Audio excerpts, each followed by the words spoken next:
Now, Reggie and I were kind of going through some of the players to be excited for this season, and I was coming up with a little bit of a list, but Taveras is the guy, and Mike knows this, Taveras is the guy that I'm most excited about to see. I love the way he tracks the ball in the outfield. I'm interested to know if he can be an actual big league hitter.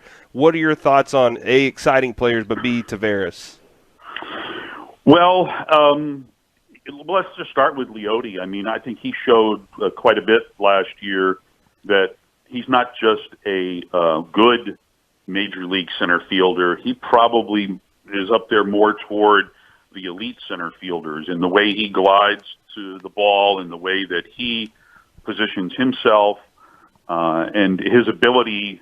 You know, some guys in center field are better going back on balls. Some guys are better coming in on balls. I think he probably does both well, which isn't the case with all major league center fielders. And so he's got the speed element, but he's also got a baseball IQ element that I think adds to his game defensively. And like you hit on, the real question with him is, how will his hitting come along?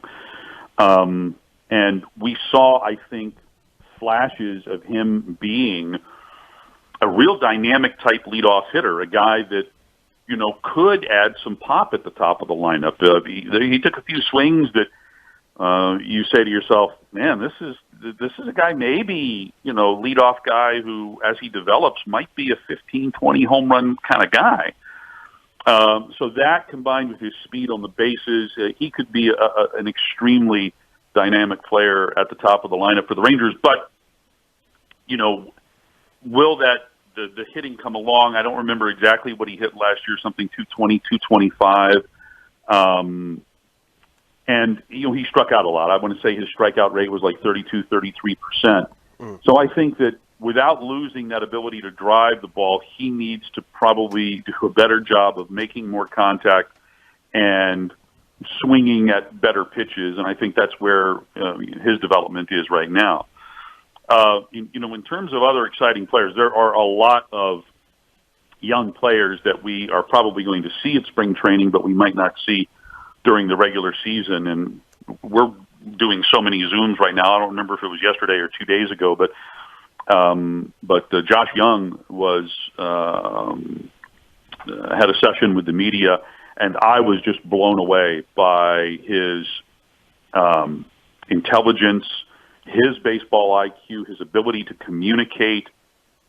In listening to him talk with the media, you'd think you were talking to a 30-year-old veteran. And, you know, here's a guy that first-round pick who there's quite a bit of anticipation surrounding him. But after hearing him and the way he dealt with the media, I'm just like, if he brings that element to the field in terms of his physical abilities, watch out. You know, I don't think it's reasonable to expect that he's going to open the season with the club, but I think that given his development in the minor leagues during the course of this season, I think there's a chance at some point during the season this year that we see him in Arlington. So he's definitely right at the top of the list of young guys to be excited about. Quick follow-up about him. Is it possible that too many expectations, maybe from the fan base, are being placed on him because he's the future, he's the young player we're excited about? And I understand why. We've talked to him as well, and he is very impressive. But is there ever a concern that the expectations get to be too high for a player? You know, I don't know if I can answer that just because I haven't had any interaction with him personally, and we don't know when we're going to have interaction with players again. You know, I can only go off of what I've read and then what I heard in this one particular Zoom. I get the impression that he's got the mental makeup that would not necessarily weigh on him to the point that it would affect his performance. I think that he probably has all the tools necessary to be able to deal with that kind of thing and maybe just sort of put it out of mind. I mean, obviously, if you're a first-round draft pick and you know you're expected to perform, that can weigh on some people. But I just get the general sense that that's not going to be an issue for him.